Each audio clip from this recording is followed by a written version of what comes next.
Yo, welcome to Out of Pocket with RG3, hosted by your boy and the lovely, amazing 97-time All-American Tate. Whoa. I thought that was pretty good, not gonna lie, guys. So, make sure you like and subscribe to our YouTube channel. That's right, like and subscribe to our YouTube channel because we can't do this without you. And we love bringing you guys the news in an entertaining and fun way. So again, like and subscribe to our YouTube channel. That's right. What you're waiting for, take your hand, put it on the mouse. Move that mouse over to the subscribe button and click subscribe. Then tell all your friends as well. Make sure you also leave us a comment letting us know who you want us to talk to next, because we do bring guests on this show, and what you want us to talk about, and we will make sure that happens for you. Today, we got a juicy episode for you. You're going to learn a lot. A whole lot about the things that people don't want to talk about when it comes to sports and entertainment. So let's go ahead and get this thing crack-a-lacking.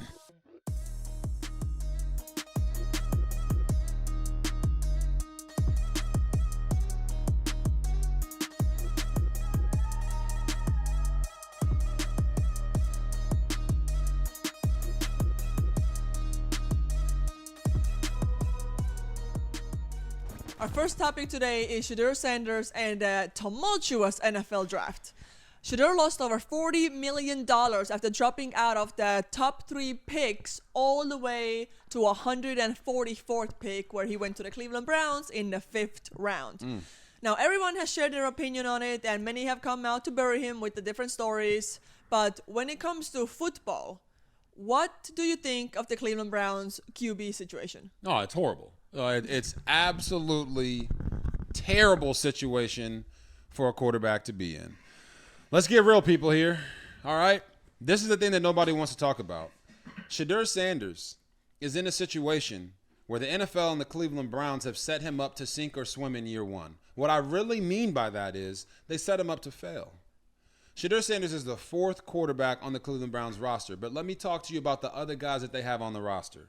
Joe Flacco, the de facto starter that everyone with a football brain believes will be their starting quarterback, barring injury, is a Super Bowl champion and Super Bowl MVP. Yes, I know he's 40 years old, but they just brought him in this offseason before they drafted Shedeur Sanders.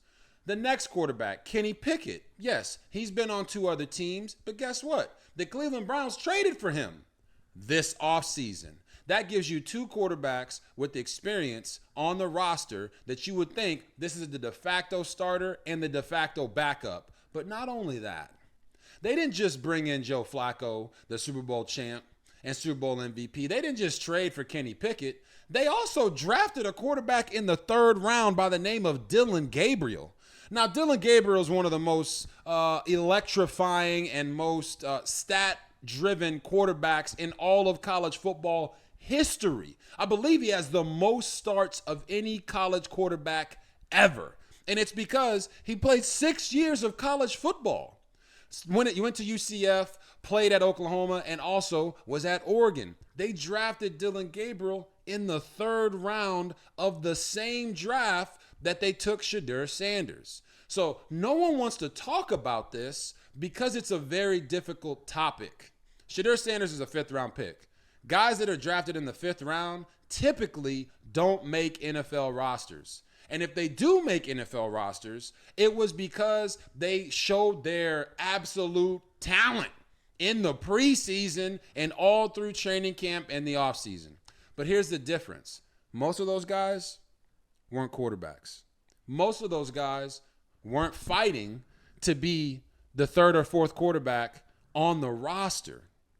Shedeur Sanders is at a position at quarterback where only one guy gets to play. If you're a 5th round receiver, you got a chance to make the team. You just got to go out there and show out. And a lot of times you're going to get opportunities with the 1s and the 2s because of injuries, hamstrings, ankles, those type of soft tissue injuries that pop up. But at quarterback, that typically doesn't happen. So for Shedeur Sanders, you have to understand that this guy is going to be going into the offseason getting the fewest reps of all the quarterbacks on the Cleveland Browns roster. He's going to be going into training camp getting the fewest reps of all the quarterbacks on the Cleveland Browns roster. And then when you go into the preseason, he's going to be getting the fewest reps and the fewest plays of all the quarterbacks on the roster.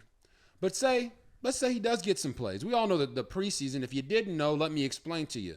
The NFL preseason is shorter now, so you only have 3 games. So if Shedeur Sanders is in the game as the 4th quarterback, he's probably, definitely not playing with the number 1 or the number 2s. That's offensive linemen, running backs, wide receivers, everything you can possibly imagine. I had 2 coaches in my career, Mike Shanahan and Jay Gruden. Coach Shanahan and Coach Gruden would call the guys in the 3s and the 4s cab drivers. Now, I'm not saying I agreed with the way that they characterized these guys, but they would call them cab drivers because everybody in the building knew that most of those guys would not be playing in the NFL past the end of that preseason. So not only is Shedeur Sanders going in as the 4th quarterback, having to try to beat out 2 veterans and a rookie that was drafted before him, not only is Shedeur Sanders going to be going out there and have the fewest amount of reps of all the guys when he has to prove and earn his way onto the roster, Shedeur Sanders is going to be out there with cab drivers. He's going to be getting protected by guys who are not going to be playing in the NFL, throwing to guys who are probably not going to be playing in the NFL, and handing the football off to running backs that are probably not going to be playing in the NFL. The biggest takeaway there for me is he's going to be relying on guys who will not be playing in the NFL to protect his NFL dream. No one wants to talk about that right now, and I know why.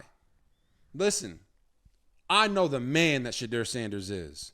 I know the man that Deion Sanders is. I have a great relationship with them. This is not about Shedeur's talent because, as I've stated before, he should have been a 1st-round pick. That's what his tape said, regardless of the name on the back of his jersey. But the reality of the situation is they are setting him up to fail. A lot of people think that this confident young man needs to be humbled. There is no better way for someone to try to humble somebody by having them not make an NFL roster and make it as hard as possible for them to make that NFL roster. I don't think that's right. The solution for Shedeur Sanders, because we don't just like to talk about what's happening, we like to give solutions. The solutions for him is he's going to have to work 4 times harder than everybody else in the building. What he's trying to prove to the Cleveland Browns is not only should you keep me on this roster, and I don't mean practice squad, I mean the actual 53-man roster. The reason you should keep me on this roster is because I am the best quarterback on your roster. And he's going to have to do that with less reps, with lesser talent around him, lesser protection around him, and less time on task with the coaches. That's the bottom line. It's not just the fact that they drafted Dillon Gabriel in front of him. It's not just the fact that they traded for Kenny Pickett this offseason. It's not just the fact that they signed Super Bowl MVP and Super Bowl champion Joe Flacco to be their de facto starter. It's the fact that Shedeur Sanders is really the show in Cleveland right now. He is the show. He has the number 1 selling jersey of all rookies, and he was drafted in the 5th round. He goes to a local high school, and he speaks to the students, and it makes the news. Why? Because he's a popular player. Your 4th-string quarterback in this moment is your most popular player on the team. That can be a problem for the other quarterbacks. That could be a problem for the organization. But all Shedeur Sanders has to do is go put in the extra work that he already always does. There's a video circulating on the internet right now of him already being in Cleveland and lunging up a hill and working on his craft because that's nothing new. That is who Shedeur Sanders is. So if you hear some stories about a production meeting or something else that didn't happen or did happen, and the guy didn't like it, he didn't have access to Shedeur Sanders, that's not the Shedeur Sanders that I've come to know. That's not the Shedeur Sanders that his teammates have come to know. They know the guy that puts in the extra work. And now in Cleveland, he's got to put in more extra work than he could ever possibly imagine. But he's ready for it. And the reason he's ready for it is because he went to Jackson State. He went to an HBCU, and he had lesser protection around him. He went to Colorado, a school that nobody wanted to go to, that only had one win the previous season, and he had lesser protection. And he led them to 3 more wins in year 1, and he led them to 8 more wins in year 2. Shedeur Sanders is prepared more than any other quarterback in this draft to have to deal with this situation. And I think Deion Sanders taking him to Jackson State and taking him to Colorado has toughened this young man that he will swim in this environment when he's in shark-infested waters. There's a lot of people that want to see this young man fail. Him being the 4th quarterback on that Browns roster is a setup to fail. But if there was any quarterback that could succeed, it would be Shedeur Sanders. Our next segment is called Out of Pocket Sports Top 8. And numero uno. This is not Telemundo. Okay, my bad. Number 1. Thank you. F1 driver Oscar Piastri from McLaren Racing won the Miami Grand Prix. That's right. It was his 3rd consecutive win of the season. This guy's unbelievable. He also beat his teammate Lando Norris again, who came in 2nd, and George Russell of Mercedes came in 3rd. And I know what you're saying. What about Max Verstappen, the 4-time reigning, defending Formula One driver champion of the world? He came in 4th, okay? He had a really tough start, and he just never recovered. Piastri is super calm. Like, I got to say this. As an American, we always think, like, American football is everything, the end-all, be-all. But having a European in the house, you have to follow the rest of the world and understand that there's great traditions out there with F1, with football, because we're American football. So I'm an F1 fan now, and having watched the event this past weekend in Miami, it was incredible. Piastri super calm, doesn't make mistakes, and at the end of the day, I feel like the championship is his to win at this point. 3rd consecutive win, and the main thing is, I'm not an F1 expert, not gonna lie to you guys, but I'm a fan, and that McLaren car right now is just on a whole nother level. It's like a freaking rocket ship, and McLaren has the 2 drivers with the right mindset to win it all. I'm so proud of you, baby. Oh, thank you. Also, we do have to give a shout out to Andrea Kimi Antonelli of the Mercedes F1 team, who became the youngest ever to take the pole in any race format at 18 years old. Yep, I agree. That's amazing. Numero 2. Nope. Yes. No. Yes. Number 2. Shout out to my main man, Canelo Alvarez, becoming the undisputed super middleweight champion of the world. After defeating running William Skull on Saturday night. And guess what, people? You want to tell him, baby? Nah, I don't want to tell him. You know you want to tell him. You bet your sweet hind parts I want to tell him. Guys, we finally get Canelo Alvarez versus Terence Crawford. I mean, this is the equivalent of getting Floyd Mayweather versus Manny Pacquiao, because these 2 brothers can and will fight.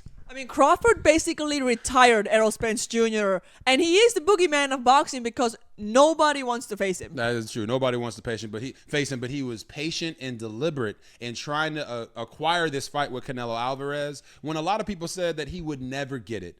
But now he's got it. There is no running. And I can tell you guys right now, this fight is the fight that everybody wants to see. When we talked about Floyd Mayweather and Manny Pacquiao, one of the greatest fights of all time, but Floyd simply outclassed Manny Pacquiao. Yeah. Pacquiao couldn't touch him.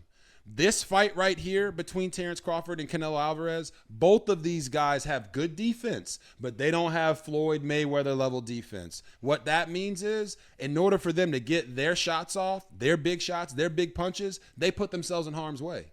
Both of them have great head movement. Both of them have that tenacity and that dog in them to make sure that when the stuff gets going, they get going. So I can't wait to watch this fight because Canelo is one of the GOATs of boxing. Terence Crawford wants to be one of the GOATs of boxing, and people have been running from him. The fact that we get these two brothers now, this fight will be better than the Floyd Mayweather-Manny Pacquiao fight, and I think it should make more money as well. Número tres. Okay. Number three. It's number three in Spanish. Number golm. What is that? I don't think anybody knows what that means. I know what it means. It's three in Estonian. Oh, but there you who go. speaks Estonian? We do. Yeah, we do. We do speak Estonian. Yes. Number three. Shout out to Rolando Romero, who beat Ryan Garcia over 12 rounds up in Times Square. Knocked him down in the second round with a similar shot to what we saw in their sparring before. So if you know what I'm talking about. But listen, Ryan Garcia is coming off of a suspension after he beat Devin Haney. He was a little rusty, but Raleigh took advantage of the opportunity and got the win, winning 115-112 twice and 118-109 according to the judges. Hopefully Ryan Garcia can come back and show that the steroids weren't what helped him get to where he was at, but Raleigh puts himself in a really good spot, getting a big win over Ryan Garcia. Number four. Good job. Oh, you like that? Look Yeah, at you like that. Number four. Shout out to San Antonio Harlan's Tate Taylor. This is a high schooler, guys, and he blasted a national record running the 100-meter dash in 9.92 seconds.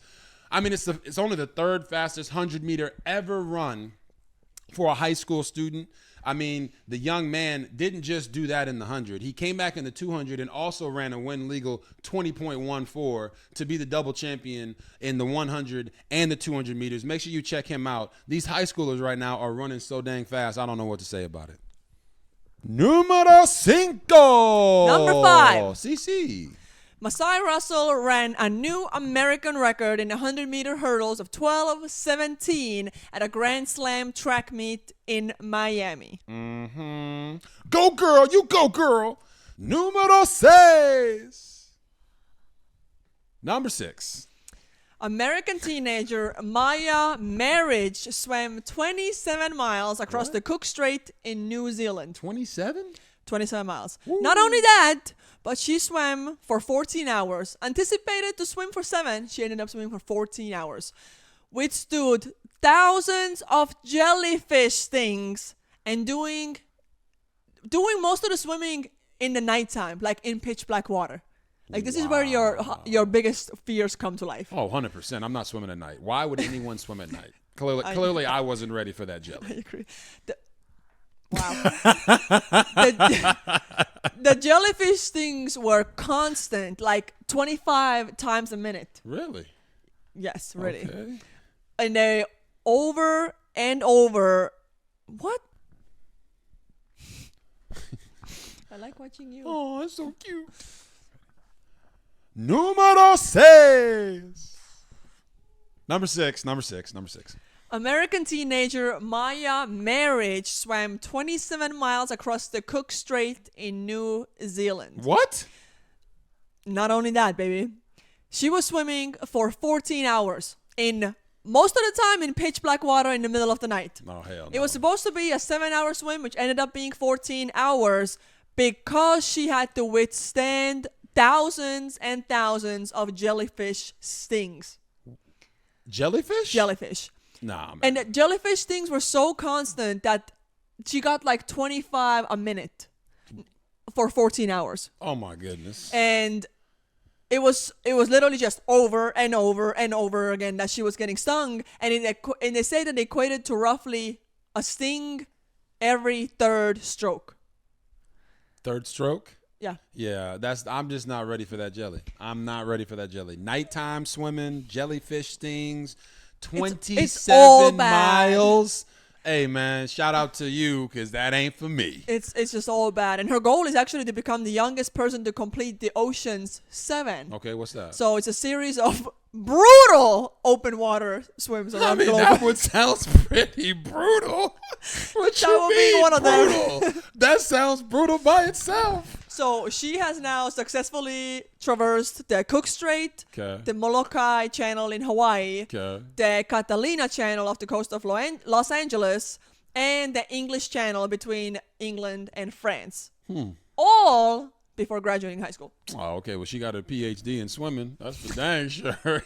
But still on her to-do list is also the North Channel between Ireland and Scotland, All right. the Strait of Gibraltar between Spain and Morocco, and the Tsugaru Strait in no other than Japan. Hey, I might swim that though. Japan, my people. Yeah, Black right. and knees, baby. And she has to do them all before January of 2028 to become the youngest to ever do it. So Maya, we wish you nothing but luck, girl, and I hope those things from the jellyfish just heal really quick. 100%. Rooting for you. Go do your thing, because we ain't doing it. You got it. It's all you. Número 7. Number 7. CC. Shout out to Sovereignty for winning the 151st Kentucky Derby. Dang, that's a lot of Kentucky Derbies, but 3-year-old Sovereignty is trained by Bill Mott and ridden by Venezuelan jockey Junior Alvarado. I'm pretty sure it's Alvarado. Alvarado? Alvarado, he's foreign. It's like Alfredo. Junior Alvarado. Yeah. Okay. Anyway, they entered the race as the favorites, 9-1 odds to win, and they pulled it off. So you're trying to tell me that Sovereignty proved that toddlers do listen after getting spanked a couple times. Okay, I see where you're going with that. Yes, that is the truth. Sovereignty also showed that it's not how you start, it's how you finished. Because, I mean, she finished really strong. Super strong. And then at the end of the day, journalism always comes in second, just like it does today. Wow. Número 8. Number 8. Yeah, sí. Well, the Warriors and Rockets series came to an end. At the end of the day, the Warriors won the series because their championship experience and pedigree showed up in the same way that the Houston Rockets youth showed up. And this is the crazy thing.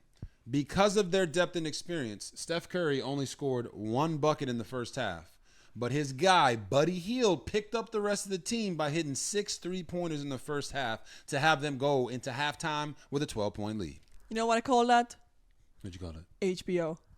Help Help a a brother brother out. out. That's what I'm talking about. Up top. Yeah. That was great. I got another one. Okay. We all need a buddy like Hield. Yes. Ooh, she is on fire. Because he hit 9 3-pointers to tie the record for the most threes in Game 7 of the NBA playoffs. Wow. I mean, that's incredible. But honestly, the real story of that is Jalen Green's struggles. Yes, it is. And listen, Jalen Green is very young, 23 years old. Very young. He is going to be a superstar in this league. But you cannot get away from the fact that the reason the Houston Rockets season came to an end early was because Jalen Green didn't show up in the playoffs. The bottom line is the young man is their leading scorer. And if your leading scorer is not going to come to the playoffs and play to the same level as he did in the regular season, averaging 21 points per game, helping you secure the number 2 seed, then that's what happens in the playoffs. He goes from averaging 21 to averaging 14, and that's even misleading because in Game 2 he had 38 points. Mm-hmm. All the other games he scored 11 points or less. So Jalen Green, I want him to understand that the people in Houston love him. He doesn't need to be traded. There's no need to ship him out. I've seen the young man play live and in person, and it's like poetry in motion. The Warriors ended up, blitzing him a bunch, forcing him to shoot contested shots and not allow him to get to his favorite spots on the court. Take it as a learning lesson, young man. Go back to the drawing board in the offseason. Make sure no team can ever do that to you again. Develop a counter to what they did to you. You're a super special player. The bottom line is because you didn't have the best playoff series you could have, your team is sitting at home now. All right, guys, we are moving on to our next segment called our out-of-pocket moments of the week. Say what? Number 1. All right, guys, there is a debate out there in the social media multiverse about 100 men versus 1 gorilla. Can 100 unarmed men kill 1 gorilla? What do you think? This is the most out of pocket discussion of all time. Oh, I just don't disagree. I think where did it come from? Why is it happening? Because it makes no sense.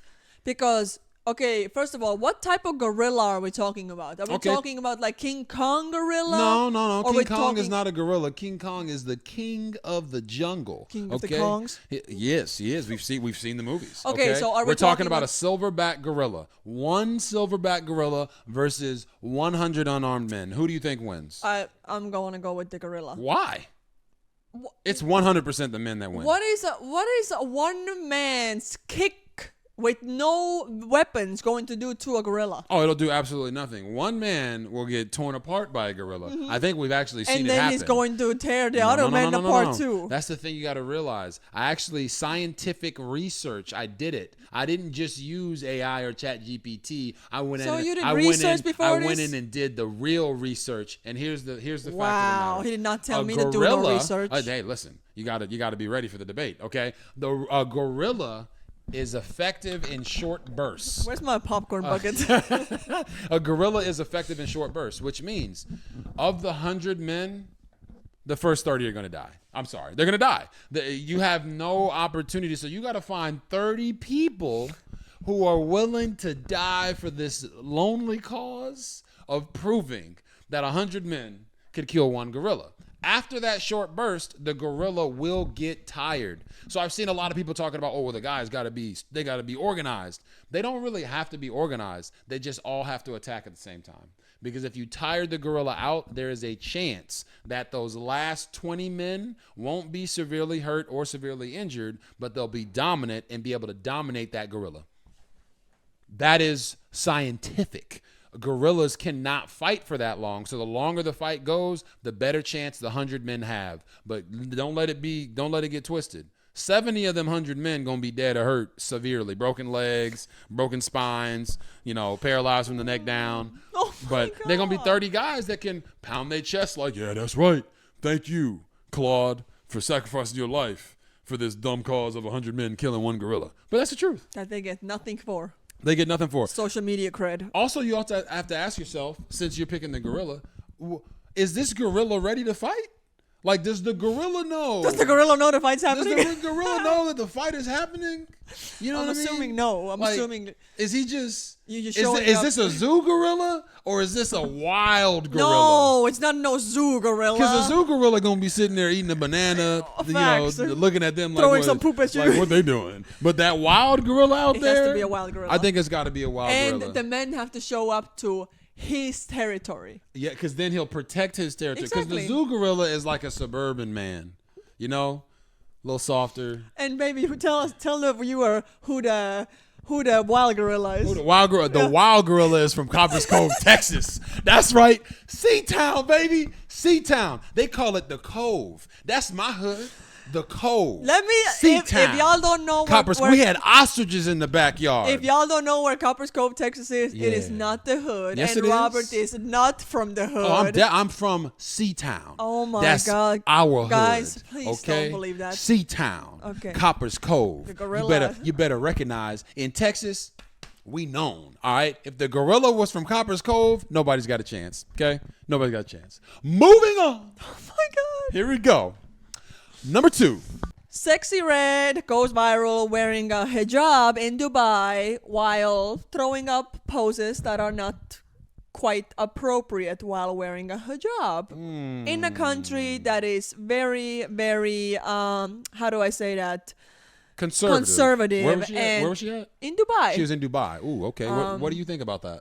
So social media went in a frenzy over it, and I mean, I agree with social media because I feel like, as a foreigner, okay, you need to respect other people's cultures. Agreed. I feel like her pictures were highly disrespectful towards the Muslim culture, the people in Dubai, what the country of Dubai stands for. Right. And, you go to Dubai, they tell you those things, like what you're supposed to do, not to do. Like, you show a little bit of leg, the men are going to throw rocks at you. You know what I mean? Like, so for her to pose like and that. And we're not saying that that's right. We're not saying that's right.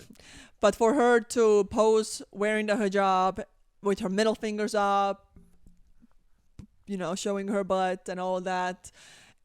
My personal opinion, highly disrespectful. Yeah. To their culture. Don't know why she would do that. Don't want little girls to look up to that or behave like that. So I think she was out of pocket for that one. Yeah, she was definitely out of pocket. And listen, this isn't a thing of like, what color somebody is. I just think it's a cultural norm. If you're going to go to somebody else's country, you need to respect, what they're expecting out of the tourists. When you go to a mosque, you don't just go to the mosque wearing apple bottom jeans, boots with the fur, right? You go in and you wear the hijab and you make sure that you respect their customs and their traditions. It doesn't mean that you have to agree with everything that they believe in religiously. It doesn't mean you have to agree with everything that they do politically, but you should respect them enough to not disrespect them. So that's kind of how my feeling on it. You don't even have to go to their country to respect other people's beliefs, other people's culture. You know what I mean? Like we should all respect other people's different beliefs, different cultures, while sitting in your own culture, sitting in your own country. Like, yeah. Here we go. Number 3 out-of-pocket moment of the week. Bill Belichick and his 24-year-old girlfriend, Jordan Hudson, are no longer in a private relationship. Oh, okay. Did you hope I was saying are no longer in a relationship? I think everybody was. No disrespect, but yes. So it is now a public relationship that almost everybody at this point is invested in. And in the most recent CBS interview to promote Bill's book tour, went absolutely horrible. Oh. Jordan would not allow him to answer certain questions. They would not allow them to ask certain questions. And she was just speaking for Bill, telling him pretty much what he can and can't say. Whoa. You're telling me that this 24-year-old woman, Jordan Hudson, was speaking for 73-year-old, 6-time Super Bowl winning head coach Bill Belichick? Yes. On his book tour? Yes. Okay. I've had enough. Listen, I think love is love, right? Love is love. But my God, this woman has allegedly shut down the Hard Knocks documentary about the North Carolina Tar Heels featuring Bill Belichick in his first year as a college football coach after it was agreed to and after it was announced to the masses. Major red flag. Allegedly. She also allegedly forced her way into the Dunkin' Donuts Super Bowl commercial. Allegedly, all of these things that are coming out now are painting this relationship and Bill Belichick in a massively negative light. And we are not ones to opine on somebody's relationship. Like, do what you want. It is what it is. But when you take into account all of that, what comes to mind for you? I would want to say like, oh, happy wife, happy life. But she is not even a fiance. Exactly. So, like, she's the girlfriend. And when you take that into account and you couple it with Shannon Sharpe, which if you don't know, Shannon Sharpe is getting sued for $50 million by a 20-year-old OnlyFans girl for alleged unspeakable acts that we will not talk about, that no woman should ever have to be put through if that is what happened. But that leads us to our next and last segment of The Deep End. All right. The Deep End. This is where we talk about the topics that we feel like needs to be opined on a little bit more. Okay? So the question that we have after listening and watching what's going on with Bill Belichick and Jordan Hudson and watching what's going on with Shannon Sharpe and his accusers, because it's not just one, it's multiple. The question I have for you and for you at home, let us know what you think in the comments. Should 50-year-old men be dating 20-year-old women? What do you think? What do you think? That is a very hard question to answer. Why? My personal opinion is hell no. Okay. Why? What are we talking about? Bill Belichick is Jordan Hudson's grandpa. Yeah. That's not even a dad. That's a granddad. Yeah. Like, what are we talking about here? That's creepy on both ends. Like, my personal opinion, no thanks. Very creepy. I don't think it should happen, but, they say love knows no bounds and all of that. But, like, if you fall in love with somebody that's 19, 20, 21, 22, and early 20s as a 70, 60, 50-year-old man, you have some sort of issue going on that needs to be fixed first. Yeah. I don't know, man. It's like my answer is no. It's flat out no. And I agree. Love knows no bounds. It knows no age. It knows no color. It doesn't even know the oceans, right? You can find love across the sea, over in Europe, in Australia, New Zealand, wherever it may be. You can find love in all types of places. I am not saying that there's a 73-year-old out there who doesn't love a 24-year-old. What I am saying is it is hella weird. And not just weird, but it's uncomfortable. Yeah. Because at 73, you should be a grandparent. You should be taking care of the grandkids. Babysitting, or if not that, if you don't have I'm pretty sure Bill is a grandparent. If you right? don't, I don't know. If you don't have kids, you should be traveling the world with your partner who's also in their 70s and enjoying life and enjoying retirement, living in Naples, Florida, seeing the beach, listening to the waves. I don't know if a 70-year-old should be dating a 20-year-old for the very reasons that we're running into now. You see, as a 70-year-old, I'm not a 70-year-old. I'm 35. But 70-year-olds, I've known some 70-year-olds in my life. They know grace. They know humility. They know life experiences. They know who you are in that stage of your life and how to manage those situations to where it doesn't come off as if it's catty or controlling. When you see what happened with Shannon Sharpe, you say to yourself, as a 50-year-old man, why are you dealing with things that 20-year-olds have to deal with? You should be more mature in your own life that you're not having to deal with those things. But this comes back to me to faith. Let me be honest. A lot of people don't want to take it there, but for me, it comes back to faith. If you're living a promiscuous life at 50 years old, it's going to come up and catch up with you. There's a 50-year-old should not be having relations with a 20-year-old. You're at two different stages in your life. I mean, you're at like 3 different stages than that 20-year-old. Your level of maturity is higher. Your level of expectation is higher. So if you are trying to fulfill any fetishes or any role playing, you should find that role playing with someone your age, someone who's willing to play the same game as you, because those 20-year-olds are not playing the same game as you. And I say that from a place of faith. I have a wife. I have children. I want to be the greatest dad and the greatest father and the greatest husband that I can possibly be. So I'm not running through these streets. But if you are running through the streets, you should probably run through the streets with someone you can keep up with. And 73-year-old Bill Belichick cannot keep up with this 24-year-old, and she's tarnishing his legacy. That, to me, is the issue. Shannon Sharpe is killing it when it comes to content and coming to his podcast and his shows. And now he's lost his job at ESPN. Not lost his job at ESPN. He's stepping away from ESPN. But you could make the argument that he's losing his job at ESPN for cause. That's tarnishing his legacy. Now they're bringing up everything else that happened to him at CBS and at Fox and all these other networks because of this negative publicity he's getting from dealing with 20-year-olds. Tell me how you feel about this. Take those two examples, right? Yep. I almost feel like I feel differently about them. Okay. Because I feel like in Shannon Sharpe and that 20-year-old OnlyFans girl's case, I feel like Shannon Sharpe, as a 50-year-old man, at this point, you are taking advantage of a girl that is...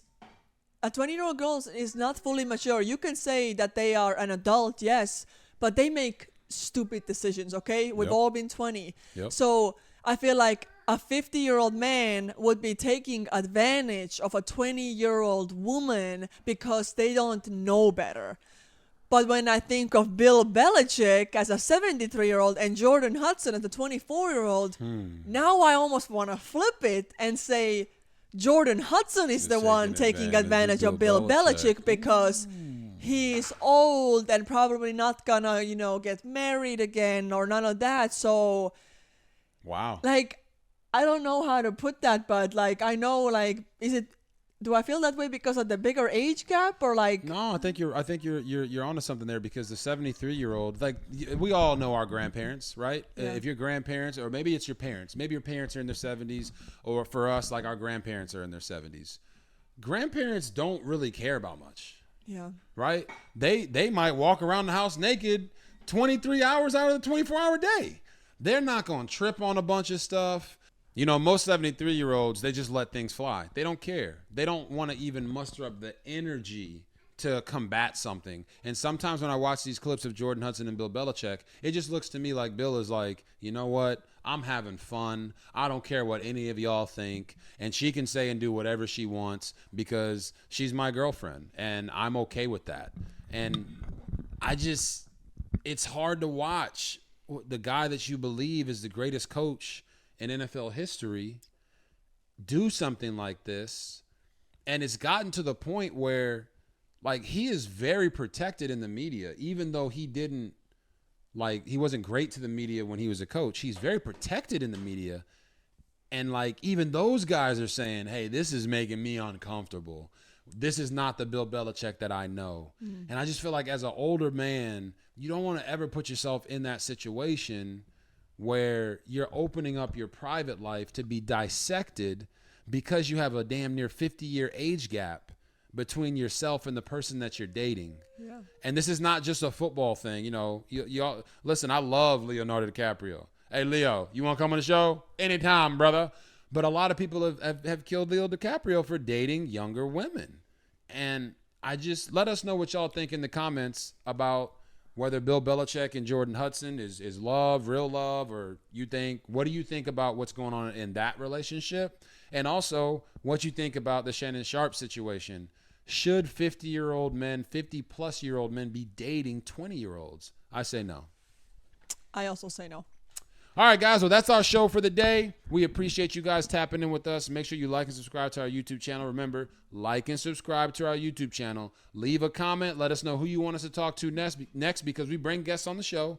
And let us know what you want us to talk about, and we will make sure that happens. We always leave with a quote, so I want all my men out there to know, and women, real men know they need God. It's not because we're weak, but it's because we need something that is going to be showing us exactly the direction that we need to go in. We'll see y'all next week. Peace.